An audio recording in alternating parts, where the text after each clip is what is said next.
ఆధార్ కష్టాలు అన్నీ ఇన్ని కావు. అన్నింటికీ ఆధారే దిక్కనడంతో గత్యంతరం లేక ప్రజలు నానా ఇబ్బందులు పడి విశిష్ట గుర్తింపు సంఖ్యను నమోదు చేస్తున్నారు. తిండి తిప్పలు మానేసి గంటల తరబడి లైన్లలో నిల్చున్నారు. పనులన్నీ మానుకొని ఆధార్ నమోదు సెంటర్ దగ్గర పడిగాపులు కాశారు. నమోదు పూర్తయ్యాక కార్డు ఎప్పుడు ఇంటికి వస్తుందా, దాన్ని మిగతా వాటికి ఎప్పుడు అనుసంధానం చేయాలా అని ఎదురు చూస్తున్నారు. అయితే అంతా అయిపోయాక చావు కబురు చల్లగా చెప్పింది రాష్ట్ర సర్కార్. ఎన్నో కష్టాల కోర్చి నమోదు చేసుకున్న తర్వాత దాదాపు 73 లక్షల ఆధార్ దరఖాస్తులు తిరస్కరణకు గురయ్యాయని తెలిపింది.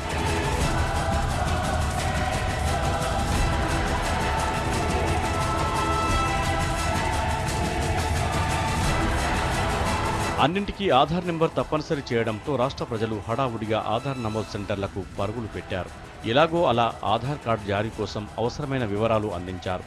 2011 లెక్కల ప్రకారం రాష్ట్ర జనాభా దాదాపు 8,46,00,000 మంది ఉండగా అందులో 8,34,00,000 మంది ఆధార్ కార్డులను నమోదు చేసుకున్నట్లు అధికారులు చెబుతున్నారు. ఈ నెల మొదటి వారం ముగిసేసరికి దాదాపు 6 కోట్ల మందికి ఆధార్ కార్డులు అందాయి. మిగిలిన వారు కార్డులు ఎప్పుడు వస్తాయా అని ఎదురుచూపులు చూస్తున్నారు. అయితే సాఫ్ట్వేర్ లోపం కారణంగా వీరిలో 73 లక్షల మంది దరఖాస్తులు రిజెక్ట్ అయ్యాయి. అప్లికేషన్లను తెలుగు, ఇంగ్లీష్లో నింపడం, రెండింటి వివరాలు టాలీ కాకపోవడం, వేలి ముద్రలు సరిగా లేకపోవడం వంటివి పలు కారణాలతో ఈ దరఖాస్తులు తిరస్కరణకు గురైనట్లు తెలుస్తోంది.